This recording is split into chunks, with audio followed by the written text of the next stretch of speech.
This is a good enough time. Oh, there we go. It told me I was being recorded. That's nice. Hello, everybody. Welcome to Breaking Science. Jim, do you want to do the, do you have any scheduling to go over for the next talk or a couple talks? Sure. So next week we have white nose syndrome in bats. I can't tell you too much more about it because I don't know that much more about it myself, but it's going to be a very cool talk telling you about a fungal infection that's surprisingly relevant to people. And the following week we'll have either vaccines or cutting edge cancer therapeutics. I'll put up a poll towards the end of this talk and you guys can pick what you would like to hear about. Yeah, so without further ado, I guess I'll just introduce our speaker. It's Mr. Christian Irwin. He is an engineer, a mechanical engineer specifically, although he's been passionate about renewable energy for essentially as long as I've known him, which is a very long time now. So without further ado, I will close my yap and let him get to the good stuff. All right. Hello, everybody, and welcome to Breaking Science. So tonight I'm going to go over, it's just a brief rundown of what renewable energy is, so that when you hear people talking about renewable energy or sustainability or anything like that, that you are able to know what that means. Because a lot of times people will just assume that you understand what they're talking about, and that is not always the case. And at some point you become too afraid to ask. So just going to do a quick little run over that, and then talk about the Green New Deal. If you've heard about that, it gets talked about a lot, so I'm going to go over that. So if we're going to talk about renewable energy, the first thing we need to go over is what actually even is energy. So in physics, we refer to energy as the ability to do work, which work is basically accomplishing anything. If you want to carry a sofa up the stairs, that's work. If you want to ride your bike down the street, that would be work. If you, in the morning haven't had your coffee yet, you don't have the energy to do work. That's not quite what we mean, even though it's probably true. So the different types of energy that we're going to talk about today are represented here. There's mechanical energy, which is the energy of moving things. There's electrical energy, which is the energy of moving electrons, specifically. There's thermal energy, which is the energy of hot things. So things are hot because their atoms are vibrating quickly. So that's where the energy is from heat. And then there's chemical energy, which is the energy in chemical bonds. So if you've ever heard of salt, the name of it is sodium chloride, that is a chemical. And when chemicals bond together, they can either absorb or emit energy, and they can either make or break chemical bonds, can either emit or absorb energy. You cannot create or destroy energy. If you've heard of the law of thermodynamics, it says that you actually can only convert energy types.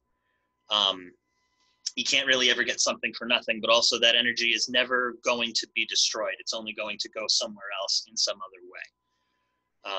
So where does the energy in your house come from? Most of you will have seen one of these before, an electrical outlet. That's where the energy in your house in the form of electricity probably comes from. But where does that come from? There's just this little thing in the wall. I put the plug in and I get energy. Where does that come from? So a lot of you have also probably seen these. These are power lines. Those connect to your house or to your place of work or any other building. And those provide electricity that goes into the outlets. But what's at the other end of those? That would be a power plant. So what is a power plant? A power plant is basically an energy factory. It's where they make the energy that goes into your outlets that you're able to take and use to charge your phone, run your dishwasher, anything like that. So we're going to get into a bit about how these power plants work. There are a lot of different types of them. So we're just going to sorry if there's a car going by and it's very loud. I live right next to a street. There are several different ways we can get power, and we're going to touch on a couple of basics here. So this is a very loose overview of how a little cartoony view of how a power plant would work. So you see we have over on one end, we have coal. This is a coal plant.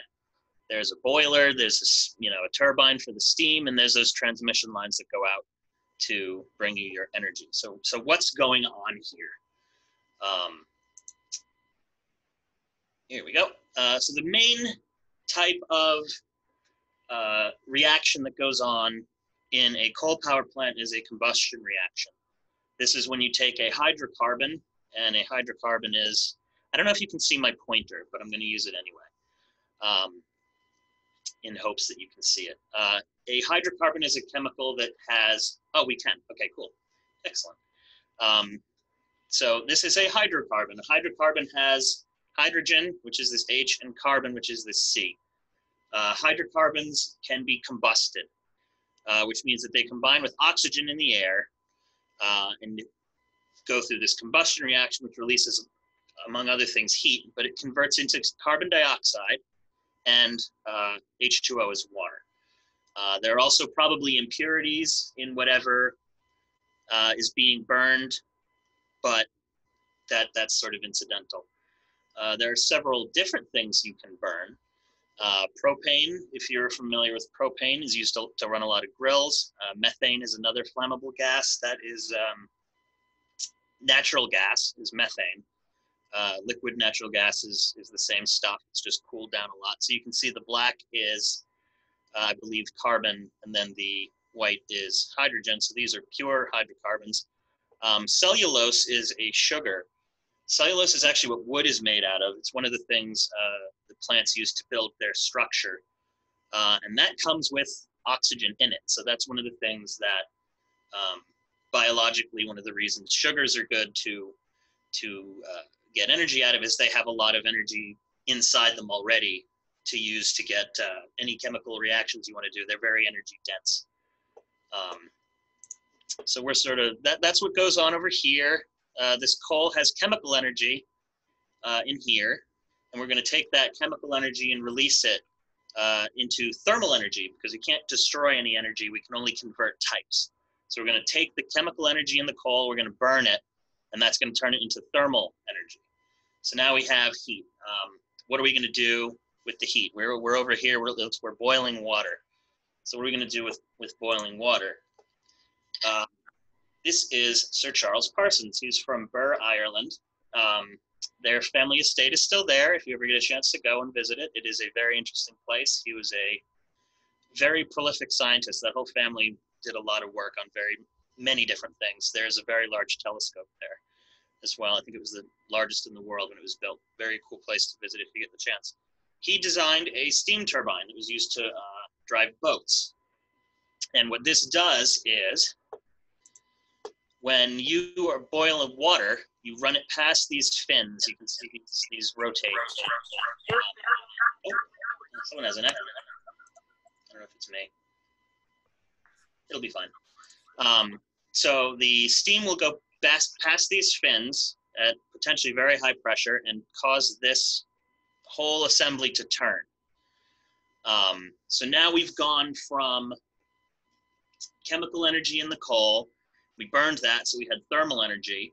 And now we are into the energy of moving things. So now we have mechanical energy here, because now this turbine is spinning. But what are you going to do with a spinning turbine? Like, by itself, big deal, it's spinning, great. What are we going to do with that? We have another person named Michael Faraday. He found back in 1831 that you could take a copper disc and spin it around near magnets, and that would actually create electrical current. It causes the electrons in the atoms to shift.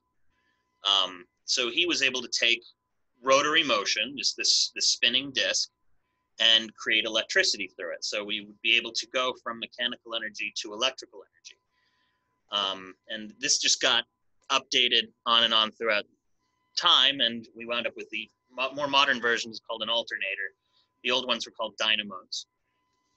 So this is how we get from chemical energy over here, put it over here, get into the boiler, we get to thermal energy. The steam goes over here, drives a turbine. We have mechanical energy.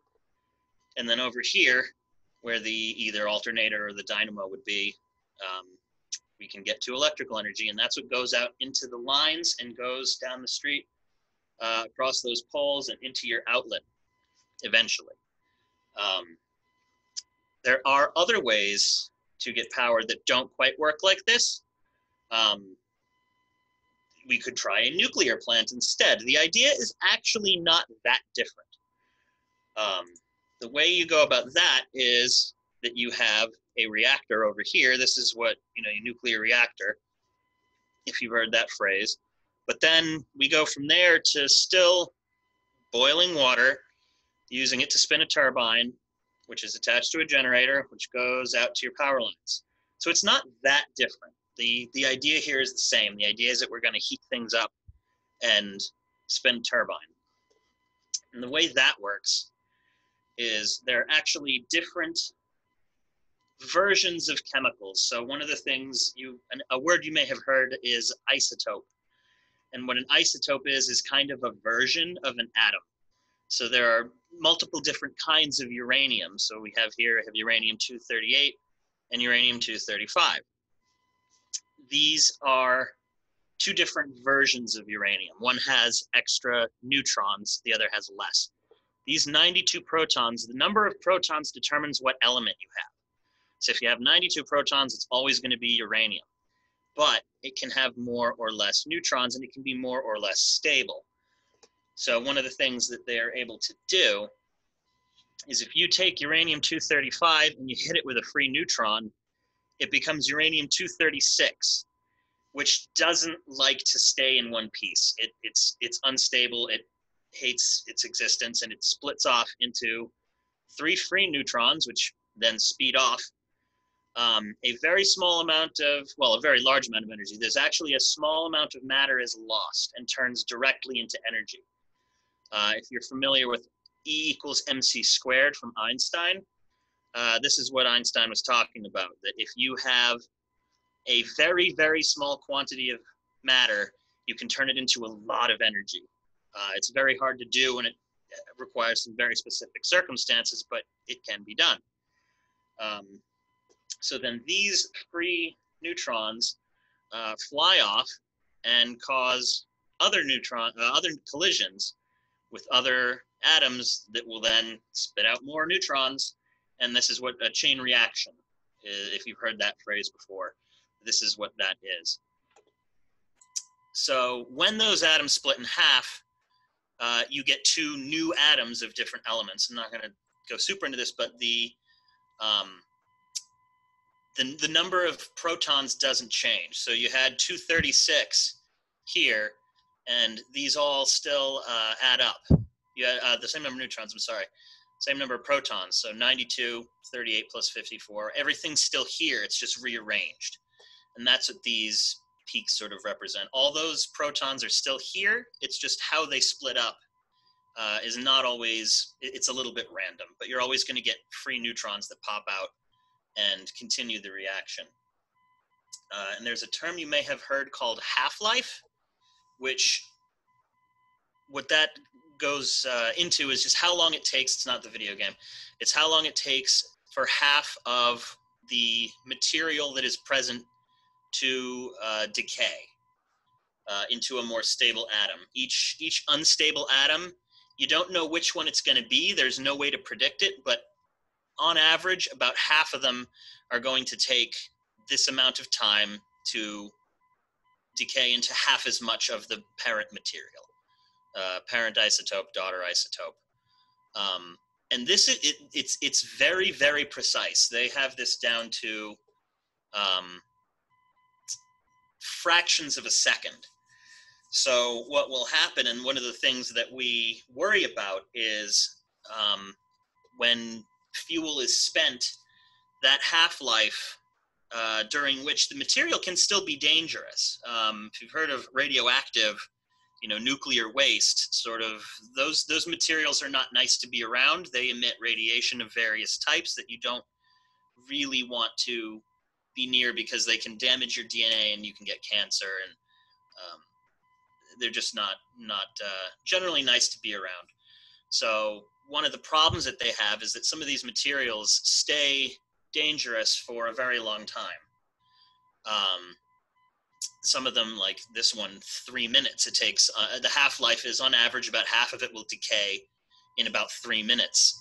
This one is thousandths of a second, almost no time at all, whereas 10 to the 5th years, 10 to the 9th years, these take a very, very long time to go away, and they're going to stay dangerous, and they're going to keep pouring out radiation at different rates for a very long time. So one of the issues is that if we're going to use nuclear fuel, it is clean in certain ways, that it's not combustion, we're not emitting carbon dioxide, but there is that risk of, we don't really know what to do with this stuff that well.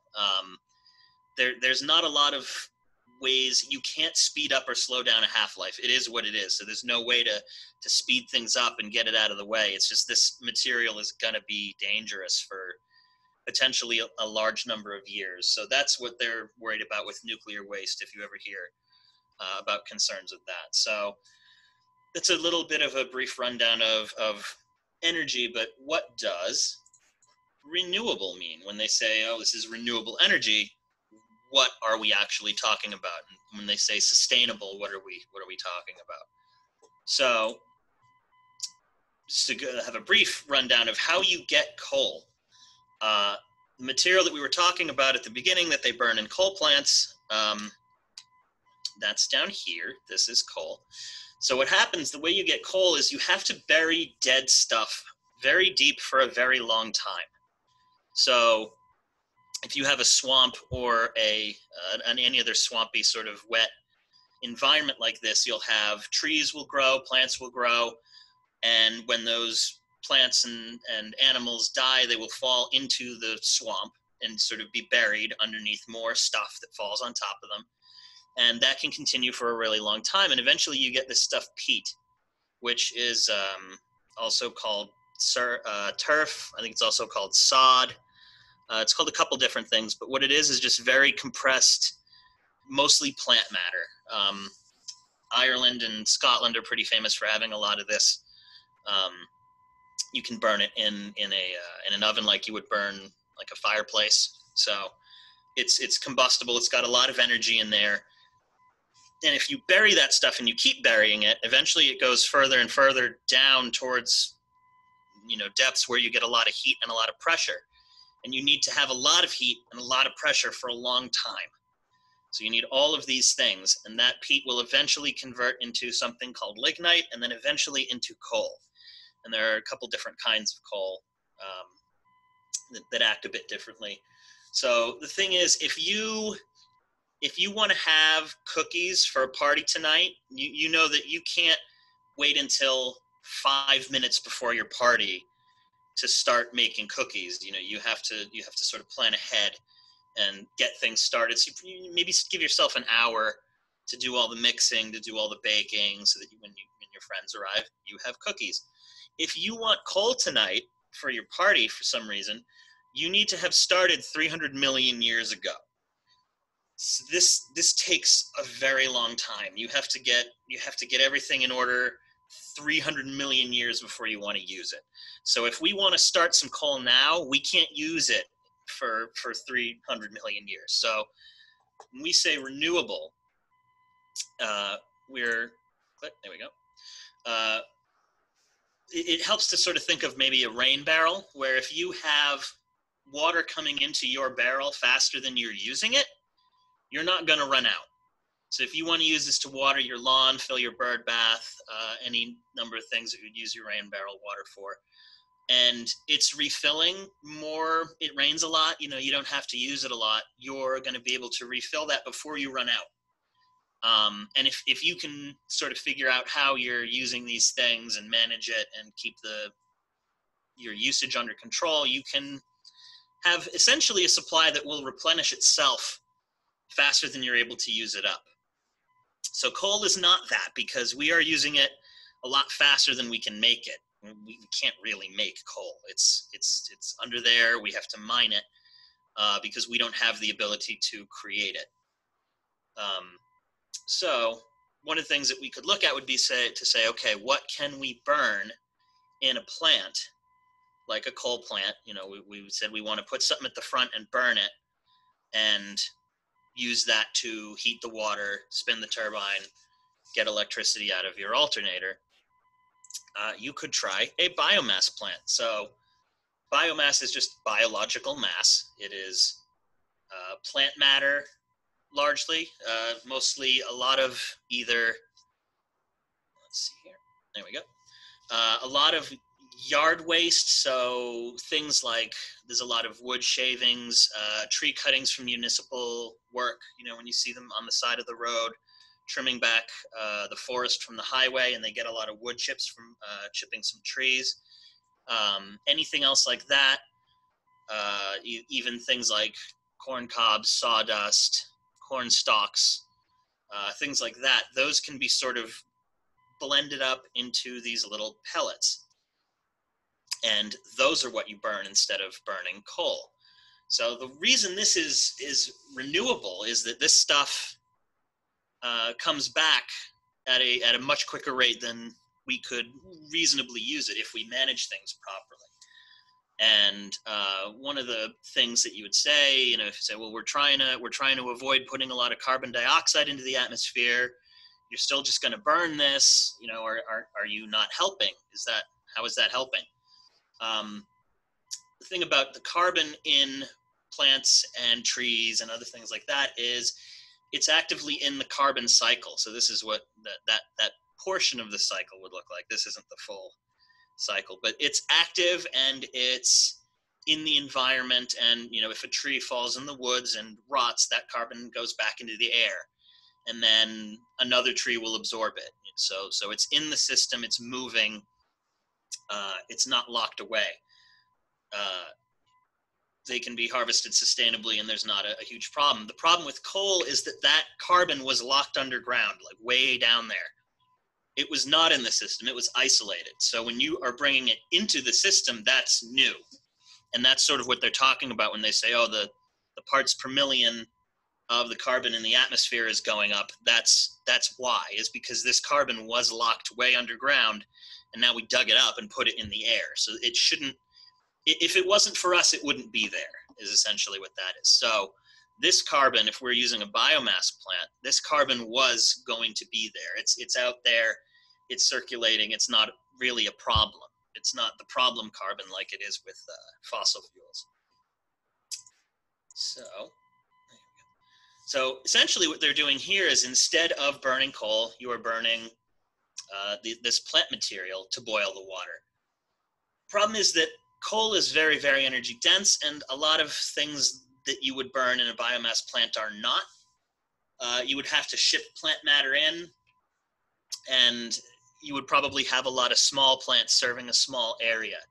So one of the things that we look at with an energy economy in the future is how we're going to generate energy in a very centralized fashion or a very distributed fashion. So a distributed model would be something like this, where you'd have these very small plants that serve a small area, and you're not trying to gather everything into one place. There are different challenges and design obstacles to doing things that way, but what we sort of do right now is very centralized, where you'll have one small plant where they bring all the coal there and they just burn it there, and then they ship power out, potentially a very long distance. So one of the things that we're looking at is, okay, does it make more sense to sort of distribute that load over a larger space instead of having one plant that serves a huge area? But if we were talking about, you know, ways to get power that are cleaner than burning fossil fuels, if we didn't want to burn anything, so instead of burning plants, we just say we don't want to burn anything. One of the other ways we could heat up water to spin that turbine is to focus sunlight on it, a lot of sunlight. I'm sure you guys have been in a car on a sunny day in the summer. You will know, well, that graphic broke at the end there. You know this feeling where you get in, you open your car door, and it's a billion degrees, and you have to sort of open the windows, turn on the AC for a little while. If you have black leather seats, get ready. It's not going to be fun. The way this works is that this sunlight, well, you'll see it in a minute. The yellow is sort of sunlight coming through the glass. So that sunlight can pass right through glass, no problem. It hits the inside of your car, and if you've ever walked past a sunbeam on the floor of your house, you'll know it's a lot warmer. So the sun will hit that and warm it up.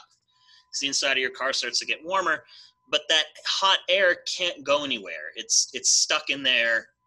It's like a little greenhouse. So it just gets hotter as you pour more energy into your car.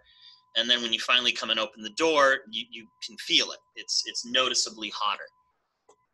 So we can actually harness that phenomenon. One of the things that they have created is they have these small mirrors called heliostats. Heliostat means helio is sun and stat is same. So what these do is they rotate according to where the sun is to make sure that that beam winds up at the top here. So all of those mirrors are set up so that they can rotate, and they usually would do it via computer and remotely, so that these can rotate and keep all of that sunlight, no matter where the sun goes in the sky, to make sure that that light winds up at the top here.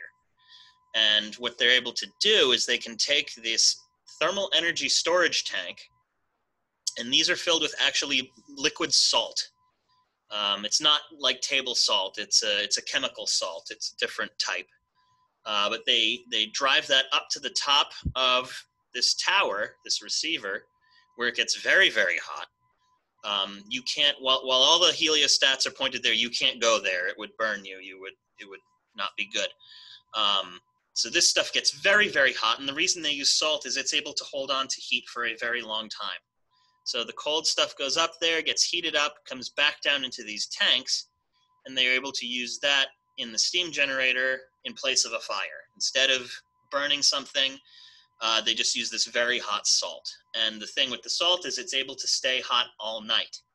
So they heat up all of that salt during the day, and then they have the energy all night to keep these generators going.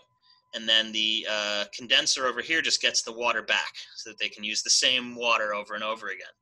They don't have to keep taking in water. And then it goes over to your power lines, and we've done the same thing. We've generated steam, spun a turbine, energy into the system. There are obviously some challenges with this. These require a lot of open space, like a lot of open space. This is a big area. And the other thing with that is that you want to minimize the amount of horizon that you're blocking, because you want the sun all the time, as much sun as you can get. So if there are mountains, or if there are forests, or if there's tall buildings, you're going to limit how much you're able to use your plant, which you want it to be up as much as possible. So you're kind of limited on where you can use it. But again, if we're looking at where can we get energy, how can we be more sustainable, it helps to have different approaches that we can use in different places. So you can get what you can get where you can get it.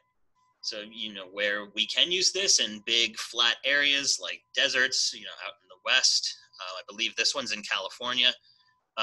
Just do what you're able to do where you can do it. Other ways that we could heat water without burning anything would be a geothermal plant. So if you've heard of geothermal power, geo just means earth, and thermal means heat. So this is the heat from the ground, from the earth. If you're familiar with Yellowstone National Park, is the most famous location in the US that uses a lot of this.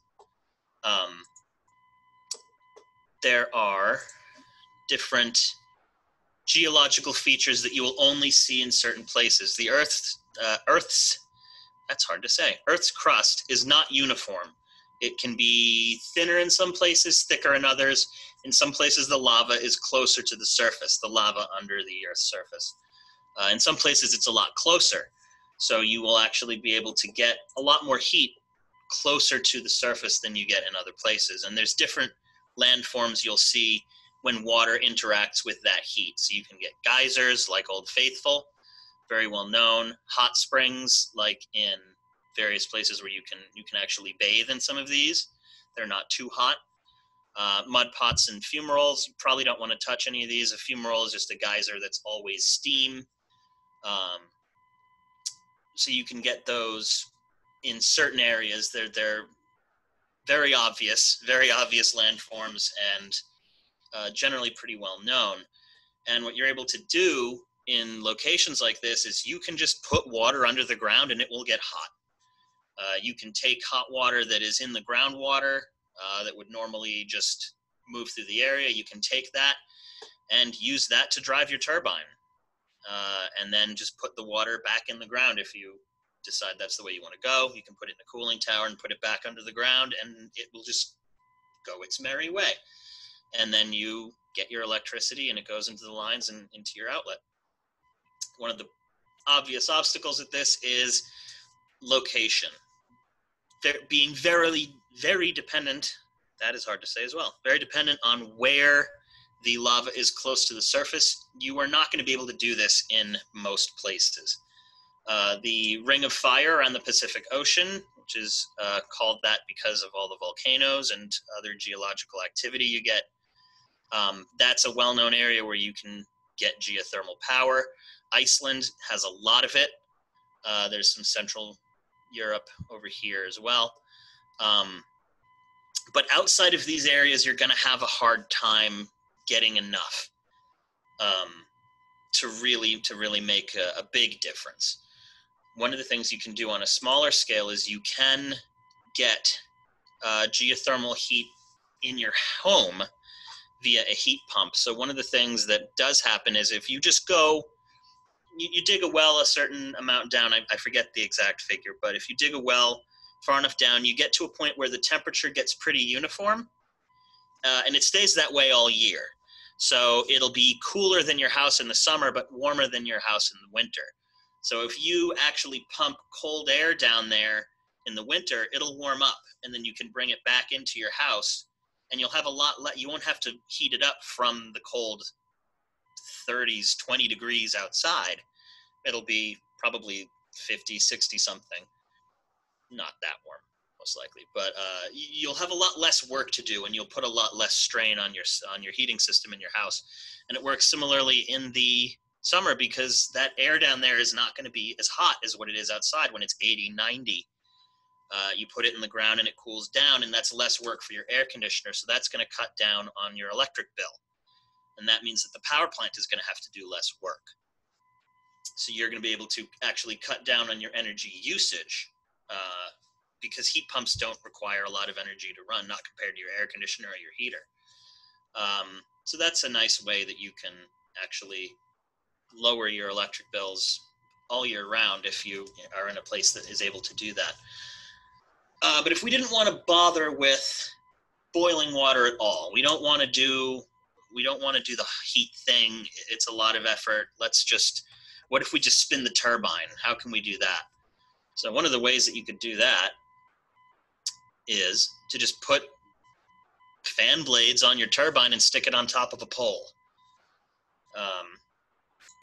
Nope, lost it. And I have crashed. All right. That's disappointing. All right, so yeah.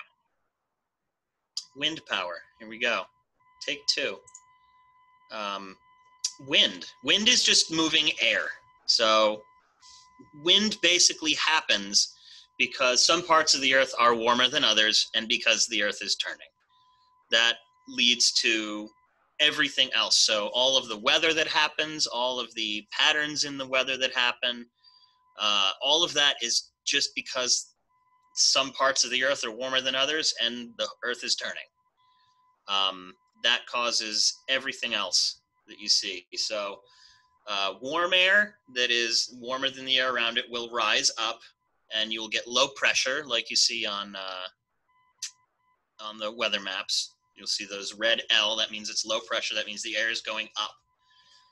And cold air will sink, So that's high pressure. That's the blue H that you see on the weather maps.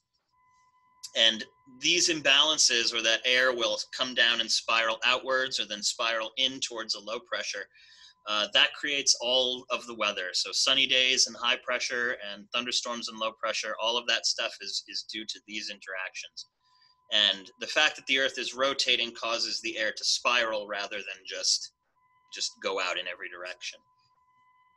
So what you're essentially doing to get wind power is you just basically put some blades on your turbine and stick it on a pole, because it's a lot windier a little ways up above the ground. So you want to have as much wind as possible to keep these things going as much as you can. You'll know that if you have a very still day or a very, very windy day, you probably won't run your turbine, because they can only handle really so much. So a lot of times they'll shut them off if it's very windy. You don't want to cause problems and damage your turbine.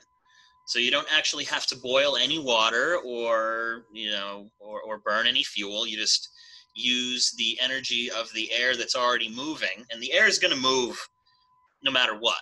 Whether or not you're there to catch it, the wind is going to happen. So you can actually have very different scales of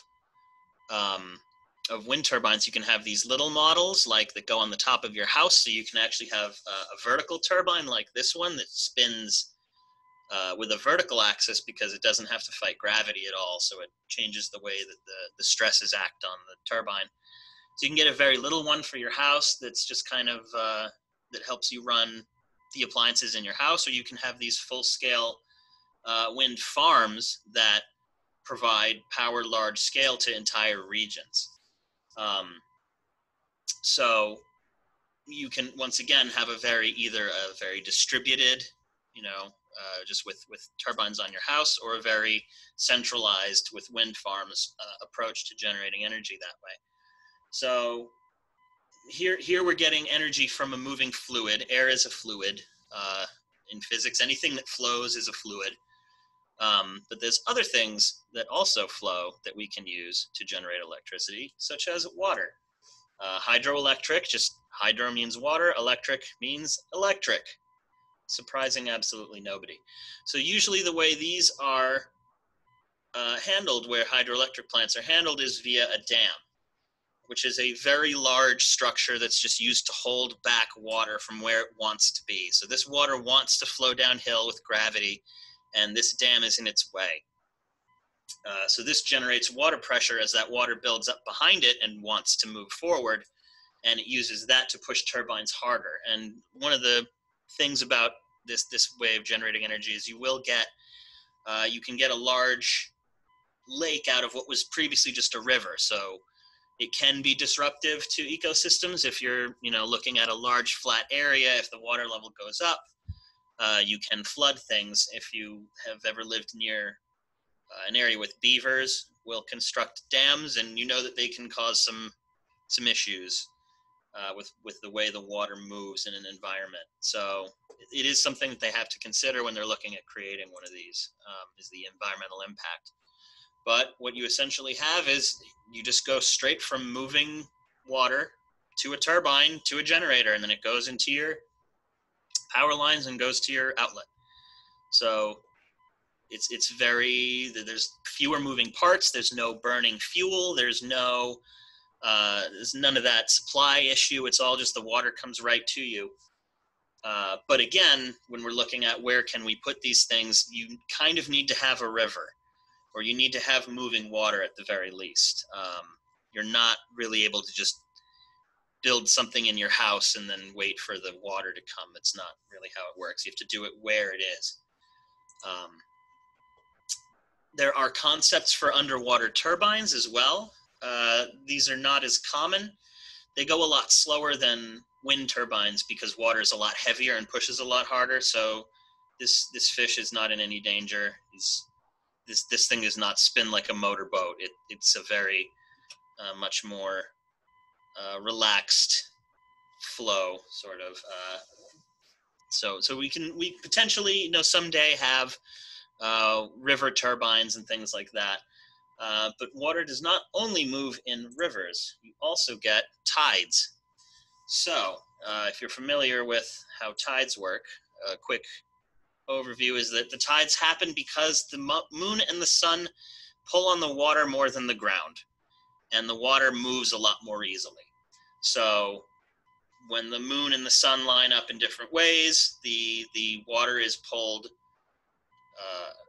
more strongly than the rock is. The rock of the earth is not going to move as much as the water is. There is actually a tidal effect on rock that does exist, but it's nothing like what you get with water. So you can actually see in some places like this, the Bay of Fundy is well known because there is a big change in where the water goes when the tide is low versus when the tide is high. It can be very, very stark. And if you're familiar with Mont Saint-Michel in France, it looks like a very different area when the tide's in versus when the tide's out. So that's a lot of water moving back and forth. And you can use that to generate power. You will actually have a barrier that can sort of catch the water when it's high tide. So when the tide comes in, you fill it up, and when the tide goes out, you empty it.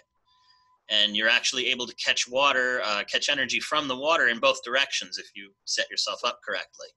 So when water comes in, you spin the turbine one way, and then when it comes out, you can do it again when it flows the other way.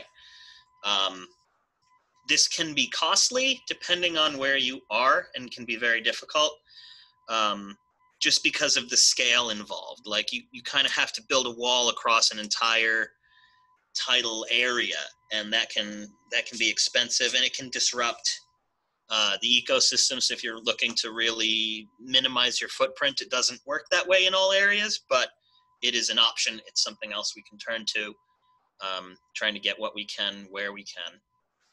And if you really, don't even want to have to build anything too long lasting, you could go over to wave power. This is one that's mostly still conceptual. So you can see sort of an example here. It's like a big metal snake with these hydraulic rams in these hinges. And what happens is when the water flows past these, those joints will bend.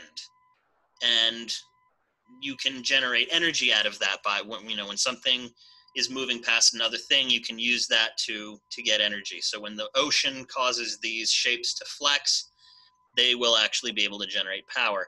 And you could have multiples of these. You could anchor them down in the ocean and just have some power cables going to them, and you can actually line up as many as you feel like putting in there. So it's very scalable. It's very very adaptable to whatever scale you need in the area you're in.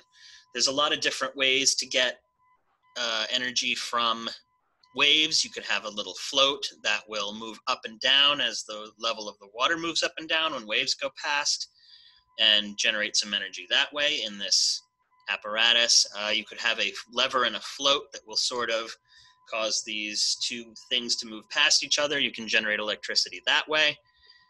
There's lots of different ways to do it. Most still being, it's very early stage. There's a lot of prototypes, and it's not really being done on a huge scale yet. But when we're looking at what do we want from the future of energy generation,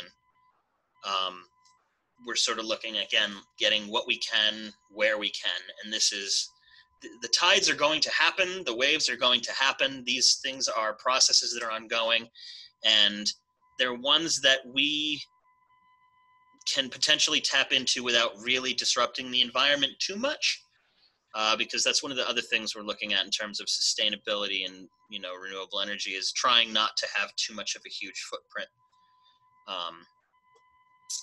And so if we didn't want to have any moving parts at all, we just wanted to have power, we can do that with solar power.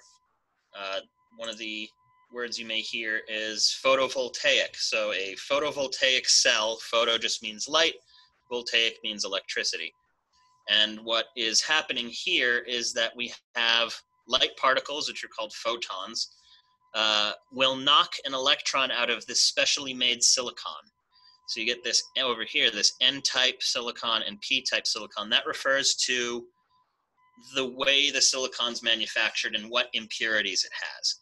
So what they're able to do is they're able to give that electron a path.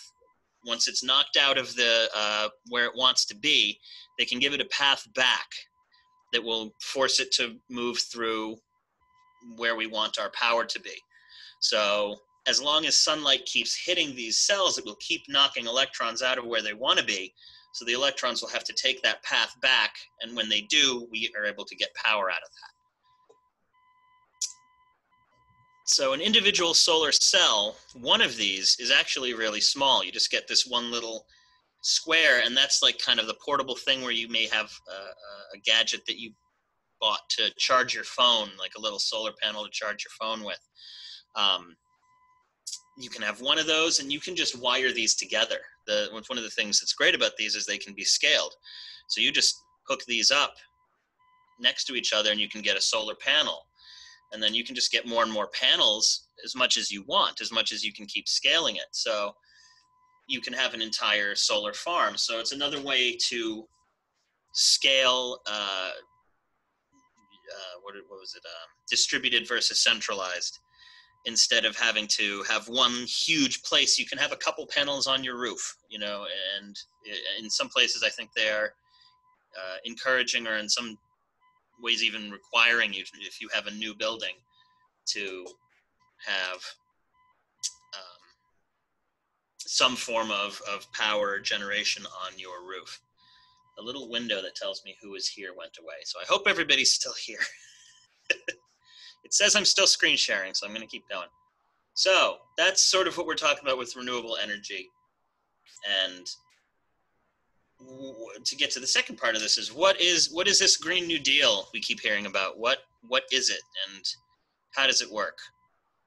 So if you've heard about it in the news, people talk about it a lot in different ways.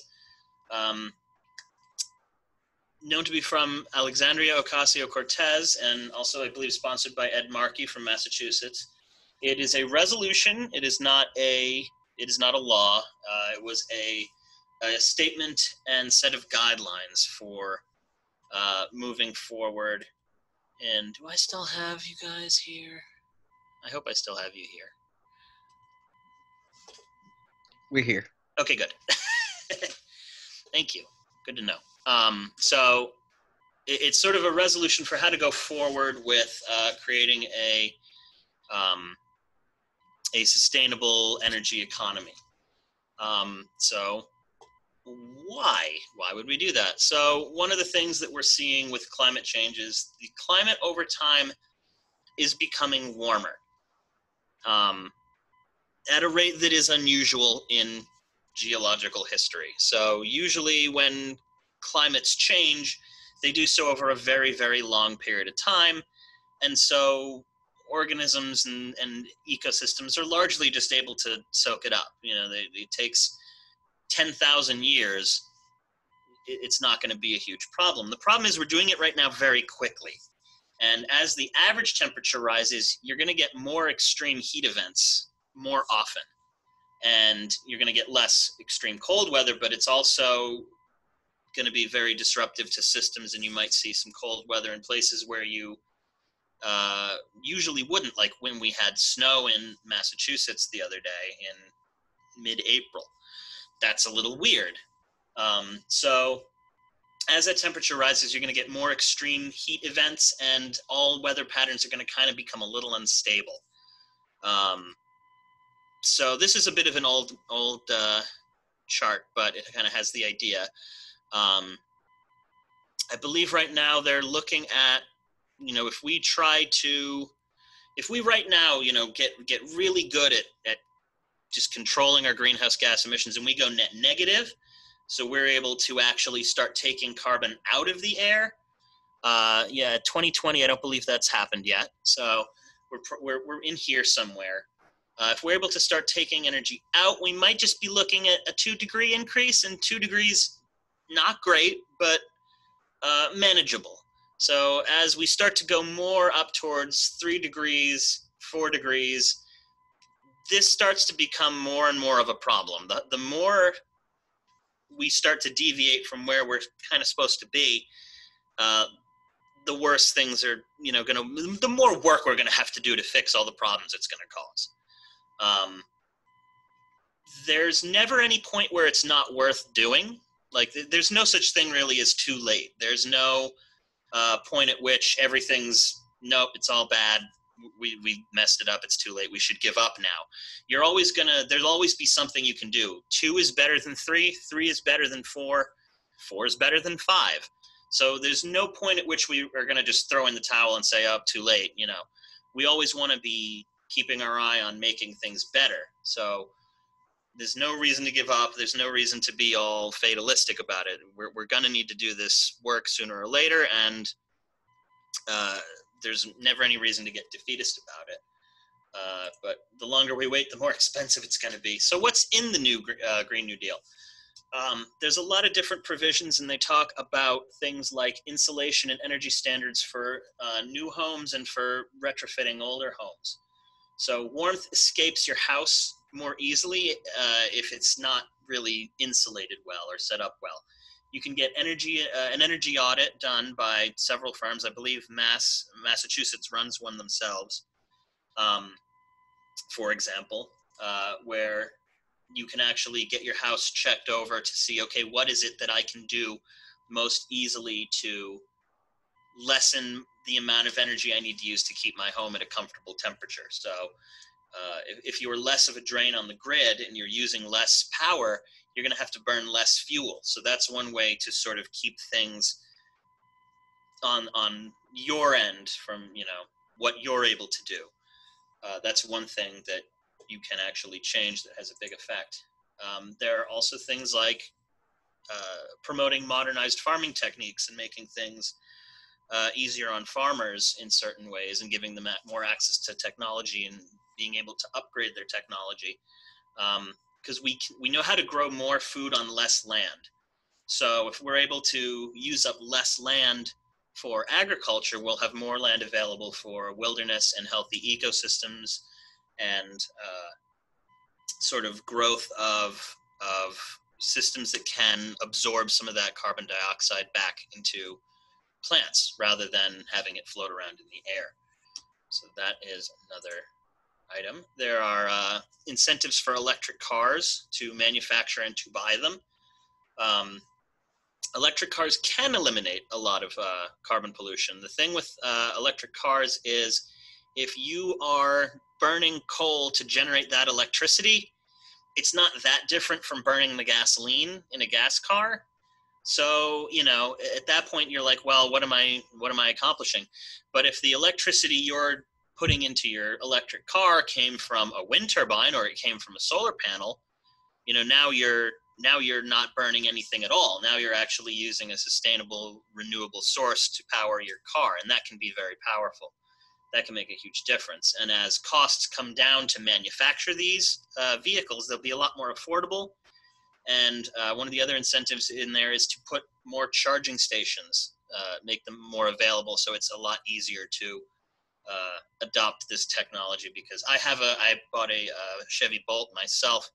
I have an electric car right now. I'm kind of spoiled. I live in a area where I'm right down the street from a charger. So it's been working very well for me. But if you live in a city and you don't always have easy access to a charger, if you're not in the right location, it can be a little bit tougher. If you have your own home, you could potentially put a charger in. So there's a lot of things you can potentially do. And if we want to incentivize those things, we can have those a lot more easily than if we didn't. There's incentives for high-speed rail. Rail on an electrified train is a lot easier on the environment than jet planes are burning jet fuel, because jet fuel has a lot of carbon dioxide in it. It releases a lot into the air, and trains are able to sort of do a lot more with a lot less, and centralize people's transport in a way that doesn't quite happen with planes. Rail networks can connect cities and enable fast and pretty easy travel from coast to coast. China and Japan.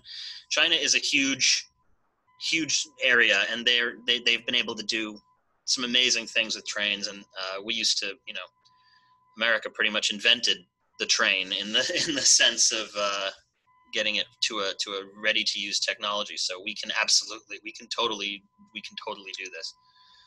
And there are also incentives for solar installation on houses. So residential solar is a large, not at this exact moment. There, with coronavirus, there's a lot of impacts on various industries. So everyone's seeing some impacts from it. But solar installation is a large industry for residential and commercial properties. So there are a lot of opportunities. It's a big job market, and one of the things in the Green New Deal is they want to sort of incentivize that. And also there's a lot in there about medical and child care, because if you are a young parent, you will probably know it can be a little bit difficult to balance work and family at times, and depending on what your situation is economically, childcare can be expensive. So to make it easier for people to have full careers and be able to balance work and life and family life with a bit less of an impact on your wallet, want to make childcare and healthcare a lot more affordable, just to improve sort of everybody's communities.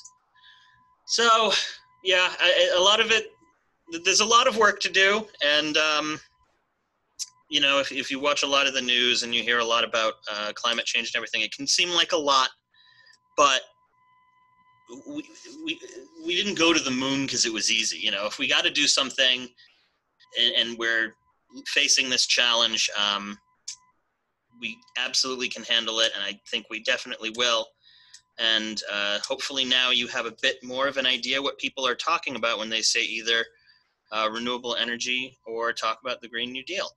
So Jim, I would like to see if you have